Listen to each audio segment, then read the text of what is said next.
Jack Boland has literally changed the lives of thousands of people, and he can help you change yours.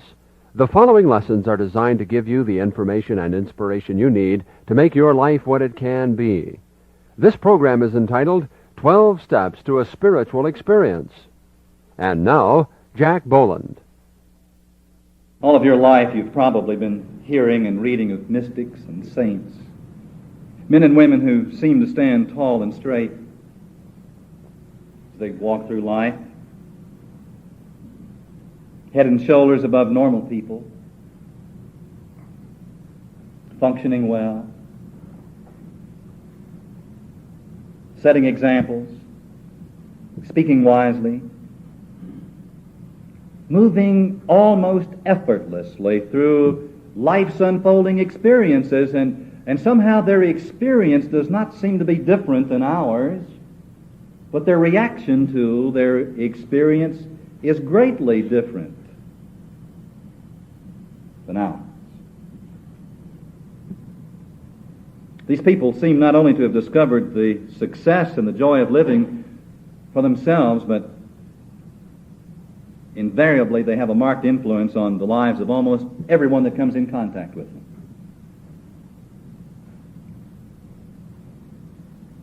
And if you have read the words of such a person, or if you have known such a person, almost without exception, they do not take credit for their seemingly unusual experience. But they always seem to give credit to a powerful presence that they have the ability to contact on a personal basis.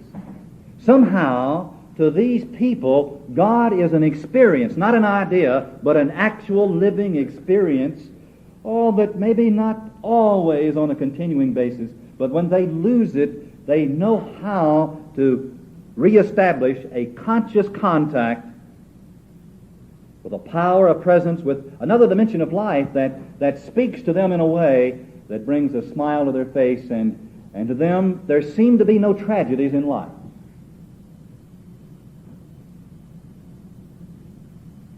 Now, if you believe that these special people exist at all, and let me confess to you that for a long time in my life, I did not believe any of the things that I'm speaking to you this evening. But if you believe it, perhaps you have said to yourself, why them? Why them? Why not me, God? Why not me? It's a good question, isn't it? Why them? Why not me? And there is a perfectly good answer to it. And the answer is that they have knowingly or unknowingly fulfilled the conditions for such a living experience. That experience that has been described in all of the great literature of all of the great religions, not only of our own tradition, but throughout all of recorded history. And that experience seems to be available to everyone. We've been told that this is available to us, and somehow not experiencing it, the large numbers of people, even in our religions, have said, all right, it must be available then, not now, but at some future time after we have died. And instinctively we know that that is not true. Because we live in a universe of law, and it is not capricious. It cannot give to one and withhold from another. Even we, the imperfect parents that we are, do not do that with our own children. No. We do not give all to one and withhold from another. And in this universe, what one has experienced, all can, if we discover how. So the question is not, can we, but it becomes, how can we?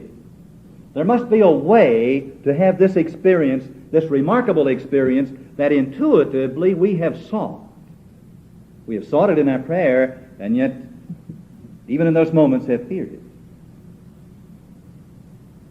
Now let me ask you, would you like to discover and become a proficient practitioner of an ancient system that promises to make a mystic of you? Do you believe that you have inherent within your own makeup, within your own nature, the possibility of mysticism? Or do you believe that you are only human, destined to merely a physical expression? Is that what you believe?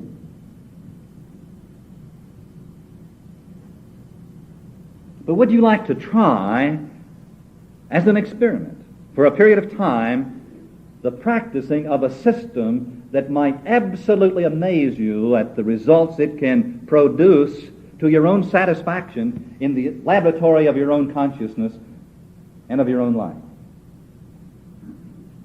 You see, we're not asking anybody to believe anything that they cannot demonstrate in their own experience. And I'm talking about a system so powerful that it will change your whole life, and if you follow it feelingly and faithfully, nothing in you or around you will be left unchanged, and I mean literally nothing. And it doesn't matter what your religious background has been, or is now, or if you have a religious inclination at all, because the system that I'm talking about does not require you to be religious. If you are religious, it will change it. And if you're not religious, it'll change that too. As a matter of fact, I've seen this system do sometimes more for agnostics or atheists than for religiously inclined people, because agnostics and atheists don't have as much religious or spiritual problem. Other kinds perhaps, but not that kind. But if you have an intense desire to know God,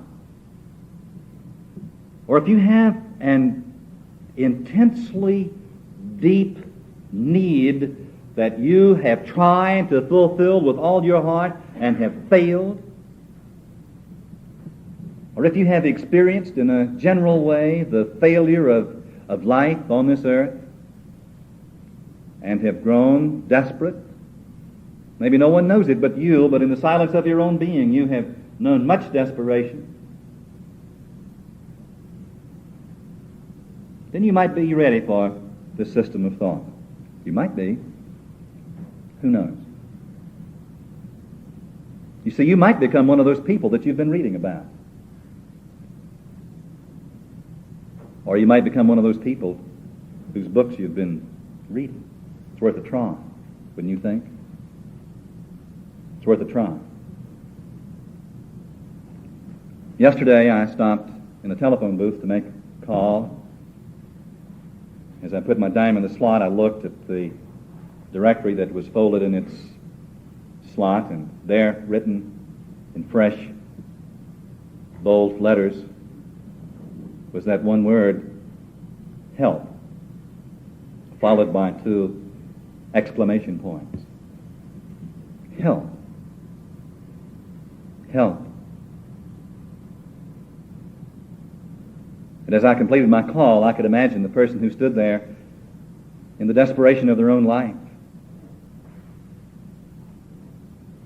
surrounded by unmanageable circumstances, surrounded by conditions perhaps that even they knew that they had drawn to themselves once again, one more time finding themselves back in the same trap. Or maybe standing there with a smile on their face, as I've done and most of you have, smiling, speaking other words, but inside the heart was saying, help. Help me. Oh, help me. Help. All of us need help. There's not one person here that does not need help. Why did you come here tonight if you did not need help? You bet. I came back to my office and picked up my dictionary again and turned to help. Mr. Webster said to help is to cooperate effectively with a person, to assist. It's to furnish aid, to contribute strength or means. And perhaps what we call hell is not having received help. Perhaps hell is not having been helped. And perhaps hell is living in that state of mind that cannot experience help or strength or power or understanding. And do you know that I'm describing to you now the human condition? Because most of the people that need help cannot receive it. Because if they could receive it, they wouldn't need it. Because help is instantly available at every point in the universe the moment that a person fulfills the conditions for receiving help. God, by whatever name you would call God, has never ever for a moment withheld help, power, strength, healing, whatever form that help might be required in your life or mine. So it is not a matter of trying to get a higher power to do something for us. That's not what help is. Help is not an act of coercion, wherein that we get something outside ourselves to do something for us. No. The receiving of help is an individual fulfilling the conditions that permit that help to flow and to move into that person's experience.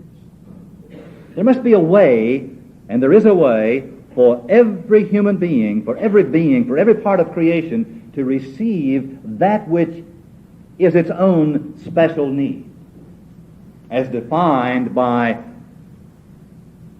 one's own being, one's own mind, one's own inner identity. The way. How? The way. And the way goes way back. Tao. That word that I use, T-A-O, is a Chinese word. Most of you are familiar with it. And it means the uniting first principle from which all existence and all change in the universe springs. The unconditioned, unnameable source of all reality that transcends being and non-being by standing above and beyond all distinction. You see, the help that you and I seek, that everyone in the human condition seeks, must be from above, and above does not mean from afar. Perhaps we thought that above meant out there somewhere, and it does not mean out there. It means from another vibration. Help for 110 volts is not the addition of another 110 volts. If you add 110 volts to an electrical line that has 110 volts, you still only have 110. If I help you and you help me and that's all the help we have, we don't have any help. We're right back where we started. We still have each other. That's not help. Help must come from above, from a higher vibration. So help for 110 is 220. Now you plug 220 into 110 and it goes up to 220. Another power, a higher power, has come into being. So we will not find help at our own level out there, straight ahead. It must come from another direction. Tao means the eternal order of the universe. The eternal order of the universe. We live in a universe that has an order that is simply magnificent or divine. But if we look at our own lives sometimes, we don't behold that order. Isn't that strange? Now, if you look through a telescope or a microscope into infinity in both directions, you will find a progressive order, a continuing order. You have to find a human being to find this order in the universe. Now, that eternal order has existed, and somehow we must find the way to have it come down into our experience. And here again is the way. the way to that experience. Tao means the principles that govern each separate category of existence. In this divinely ordered universe, there are certain universal laws that govern each category of existence. But if you and I are living in a certain category of existence and have stepped out of those principles or out of those laws, then we will experience disorder, not the order that is there.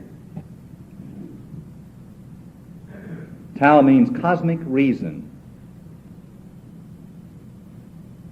There is a cosmic reason, a divine intelligence, a superintelligence, personal, powerful, and responsive, and experienceable, and that's very important, experienceable if we can fulfill the conditions for that experience. And this divinely ordered universe, intelligently responding to the needs of man, has, through all generations, through all segments of man's unfolding, has brought the way again and again into life. There is the way for you and for me, for every persuasion, since man has been having his experience on this earth, to find that which our heart seeks, and that experience that we will grow increasingly more restless until we experience. Now this way, Tao,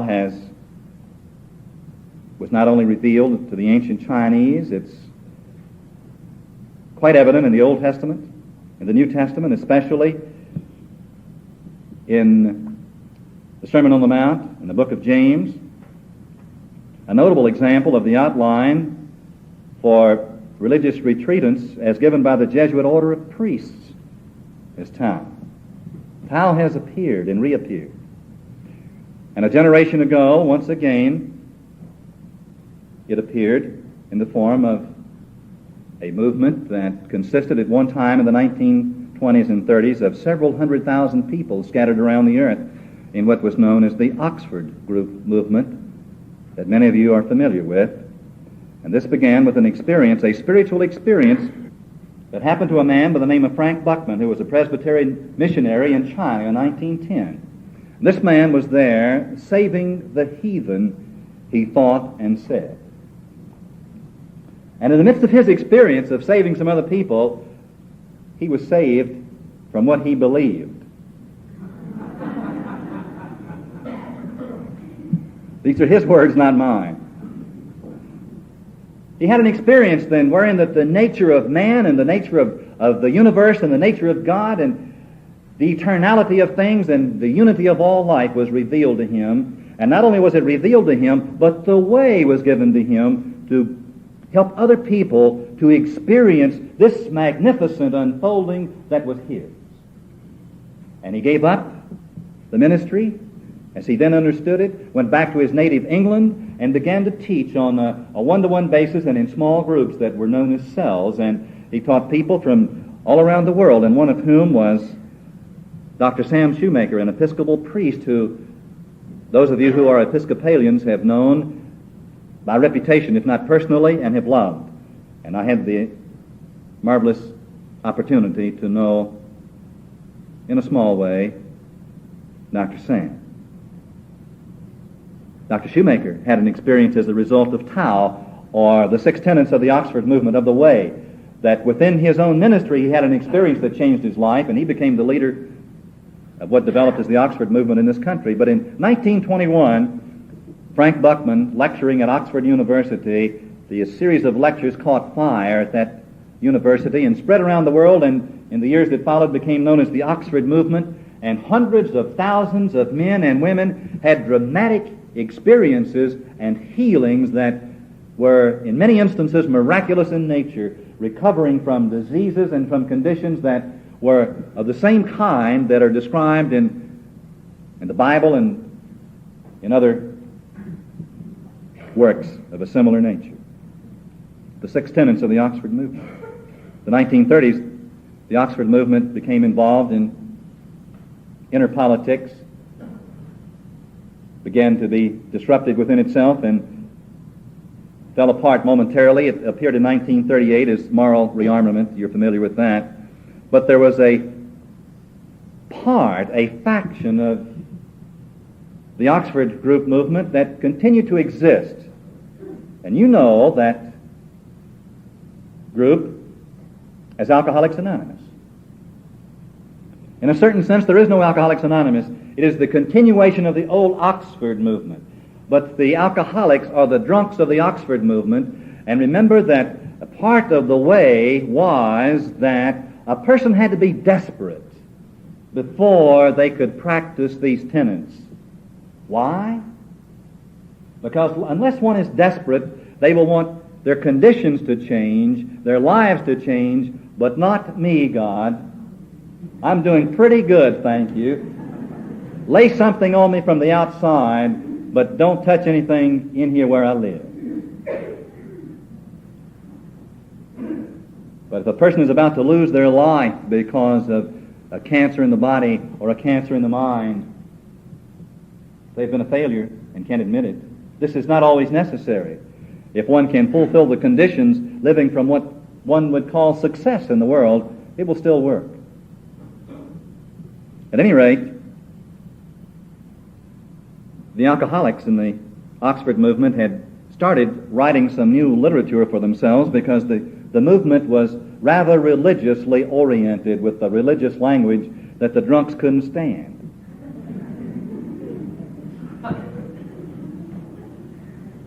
And so they were writing a book that was to be called, you'll never guess what it was supposed to be called, The Way Out. The Way. They found out that there were 12 other books in the Library of Congress with that name, and they didn't want it to be the 13th. I guess they were superstitious.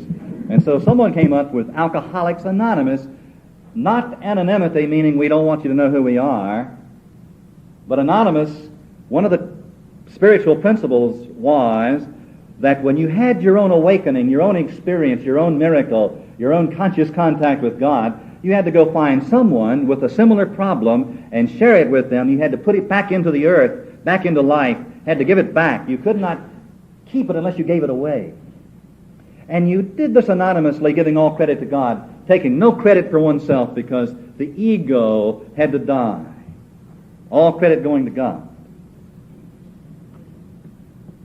Now, running through all of the systems, I'm only mentioning a few ways in which Tao has appeared. But running through each system that has appeared to man throughout history, throughout the history of man, is the same basic structuring, almost as though you can overlay one on top of the other. The systems are the same. The words are sometimes somewhat different, but the principles are the same. And always the first basic principle or idea is that man at his own level always fails. It does not appear that he will fail, or nor does it appear that he should from his position. But it is inevitable. Man cannot go farther than where he is, from where he is.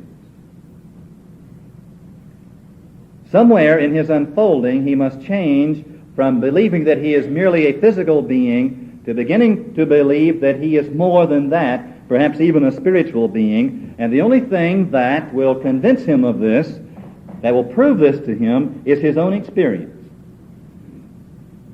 Each one must prove to himself by his or her own living experience that they cannot manage their own lives. And until this happens, we are not teachable. Or we can learn many things, but we cannot learn Tao or the way. Until we have failed, or at least have comprehended this first principle, we cannot be helped. Help will not come. Help cannot move from above into our experience except that this basic principle be there. Now there will be others that must be inlaid on top of it. You see, until we have proved this to ourselves, we believe that help will come to us in the form of money, check from home, love, work, something external, a rearrangement of our outer situation. Oh God, fix it, fix it, fix it, fix it. They will not see help as being an interchange on their part. They will see help as something done for them, not as something that they must cooperate with or even do for themselves. You probably don't read the funny papers. I do, and this morning I read Gil Thorpe. He's the coach. And for the last 6 weeks of the baseball season in high school, he's been having trouble with one of the young men on his team, left fielder, who gets crocked. And one time a fly ball was hit to him in left field, and he just stood there and it went right over his head. And the coach looked at him and thought, what in the world is going on? At any rate, he finally got kicked off the team, and then last week he was caught driving drunk. None of you ever had anything like that happen to you. And now his girlfriend is bringing him to the coach and not thinking that there was anywhere else to take him. And she said, we thought you might be able to help. And the coach said, I can't help him, Jackie. I don't think anybody can until he decides to help himself. Until he decides to help himself. And you see, until you and I, until a person makes that decision, we will not be able to see that we ourselves must fulfill the conditions of being helped. In fact, that is the help. That's the only help that can happen to us. And Tao is the way to receive help. It's what we must do so that help can happen. Help happens instantly when we provide the conditions. And the first condition is one of insight. It's the admission of personal powerlessness. And my friend, this requires a deep insight that is not known in the normal mind, the normal psychology, or the normal human condition. Only a few people on earth have this insight. As a matter of fact, this is absolutely contrary to the psychology that we as human beings build and create for ourselves. You see, life teaches the reverse idea that you can do it, Buster. And if you don't do it, there's no one else going to do it for you. And there is a certain yes to that. Oh, yes, that's not totally wrong, because I must go out and live my life as though I can do it, all the while knowing that I cannot do it.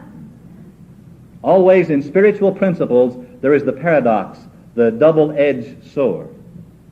Would you like to hear the greatest story of all time about this key insight? You're familiar with it. As a matter of fact, it's written about you. They call it the prodigal child or son in the Bible, but it's really you and me that it's talking about. And remember what happened to that young person? Well, he took his substance, he took that which was his, and decided to go out there and do it himself because he knew he could. He could do it better than the old man. And he set out to do it. And he did it.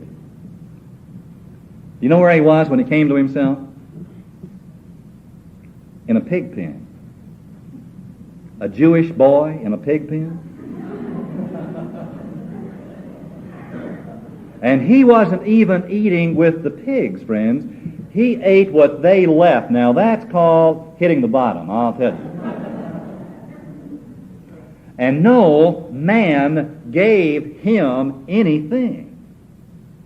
Meaning, he discovered that there was no help at the human level. It was not there.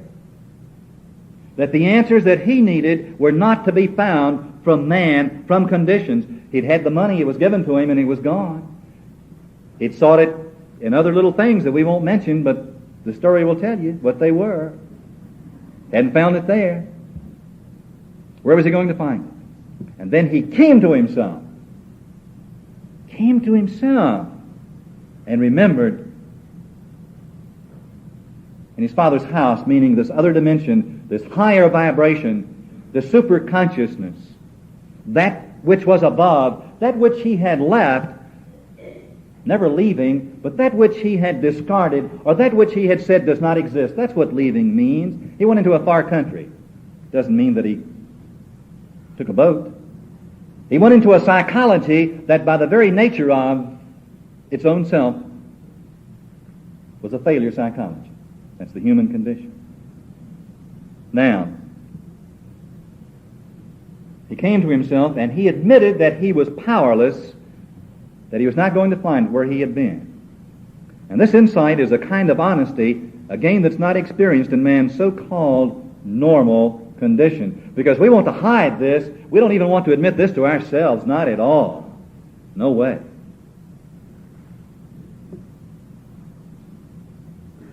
A beautiful thing happened. He became willing to rise up out of the conditions and return to his Father.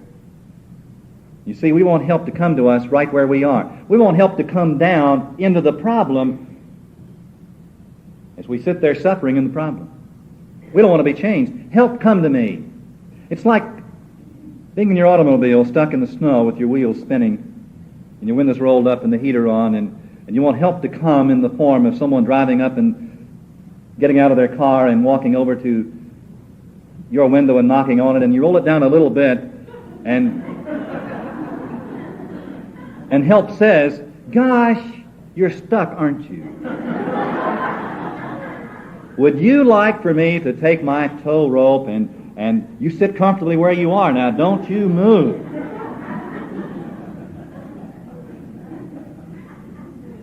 My feet are freezing, and I'm going to wrap this rope around your bumper and I'm going to pull you out. Isn't that sweet? That's not help. Because I promise you, we've had that kind of help, and the thing that pulls us out is what we have to get help from later. The kind of help that we have sought has been another layer of trouble, and to that another layer of trouble, because we have sought help at 110 volts, which is where we have been, and there is no help at that level. Help must come from above, and help must come from the willingness to be changed within oneself based on the awareness of one's inability, and the willingness to have help come in whatever form. Help does not mean that we assign to the Creator of the universe our own idea of what help is. Because if we're still on that basis, we won't be helped. Help comes when we say, okay, whatever. Change me. And this is a posture of the mind. A posture of the mind that when it first happens is a complete shock that almost paralyzes when one finds that of themselves they are powerless. Now there's a strange feature about Tao, or the way, that the intellect refuses to understand. And that is that the way out cannot be learned, it cannot be memorized, it cannot be stored up for future use. Why? Because it must be experienced now. Help must be experienced, or the way must be experienced. Help must always happen now. And the reason is that help of the kind that we're seeking and talking about is always based on spiritual principles that cannot be learned, but only practiced or demonstrated or experienced. We must put on that principle. And remember that we read that Tao is the principle that governs each separate category of existence. And what are these principles? Where we are in existence? If you will look at the sheet that I gave you, don't look now. You can see it later. The principles of help are, in the examples that I gave you, the 6 tenets of the Oxford movement, and from those have sprung the 12 steps of AA, and there are other variations of these universal laws that have been demonstrated. And the first one is the admission that we are powerless over conditions, that we cannot change our own lives. The second, we come to believe that an unlimited power can establish a new order in our lives. We come to believe it. It's not believing that God exists, That's coming to believe that a whole new order can be established in my experience. This may sound like a very innocuous set of principles, but as these weeks unfold, my friends, you'll begin to see that it will separate the men from the boys. That everyone is not willing to put on these ideas in their mind. We make a decision to place our will and our lives under God's direction. We believe God is receptive to our surrender. We make a searching, fearless, and honest examination of our minds. We admit to God, to ourselves, and to another human being. To another human being? Wow. What we've discovered about our lives. We now become entirely ready to have God remove all our defects. We humbly ask Him to heal us. We make a list of all persons whose lives we have influenced negatively and become willing to make amends to each of them. We proceed to make direct amends to each person wherever possible, remembering that we cannot get well at the expense of another. We continue to observe ourselves, and when we are wrong, promptly admit it. We seek through prayer and meditation to improve our conscious contact with God, desiring only God's direction for our lives and the understanding and strength to follow His will for us. And having had a spiritual experience or awakening as the result of these steps, I promise you that if you will follow feelingly and diligently the practicing, the experiencing of these ideas, you will have such an experience that will be tangible and real to you. And having this experience, we freely share what we have found, and we continue to practice these principles in all of our affairs. The way is an exciting, life-changing, miracle-producing experience. You, each one of us here, can experience those things that the mystics have described. Until we gather together for our next lesson, let me give each of us an assignment. It must be an experience, not just an intellectual exercise that must come first. And this assignment is to begin to be aware of the powerlessness of your human condition. Someone who is a metaphysician said to me today, I find it difficult to say, I am powerless, that the I am is powerless. The I am in us is not powerless. It's the ego that says it is that is powerless. That small self, that limited self, that self of the human condition, that earthy self. Begin to observe the powerlessness of that self. Begin to get a feeling for it. Observe yourself. Observe yourself as you go home tonight in traffic. Or, after you leave here, the first person that says something to you that you really don't like. Observe the powerlessness of yourself to control your reaction. Begin to observe yourself. Make a list of all of the things that exist in your outer world over which you are really powerless, but with which you have been trying to demonstrate control, especially people. Are there any people that you've been trying to manage, that you've been trying to fix? Make a list of all the people that you're trying to fix. And become aware that you have not fixed them yet. And if you'll ask them, they'll tell you you aren't going to either.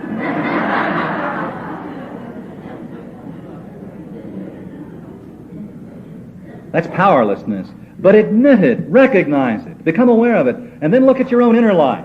Begin to observe how little power you have to carry out the next thing that you assign to yourself. Decide tomorrow morning that you're going on a diet, that you're going to stop smoking cigarettes, that you're only going to have 2 cocktails before dinner, or whatever it is, look at what you need to do and notice how powerless you are to do it from the human condition. Begin to get this feeling of honesty, insight. Begin to look at yourself. Look away from your outer conditions and look at one's own self.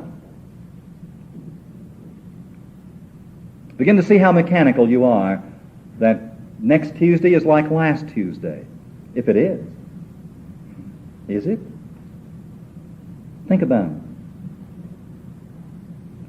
What is it that you're afraid of?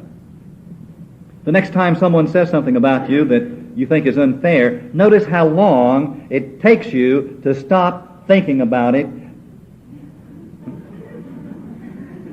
See how long it keeps you awake that night. And how long you have to talk to yourself to stop the feeling of, well, I'll get even with them. Begin to observe yourself, and it's absolutely fascinating. This is not a negative practice at all. You see, the problem is never the problem. Our reaction to the problem is the problem. But our reaction can also become the solution. And the first principle, the first step of Tao, of the way, is the joyful admission of our personal powerlessness. And if you and I can get an idea of this, a feeling for this, then to this we will add the next principle, and then the power comes. An unlimited power. A mighty power. A mighty power is our God. And so it is.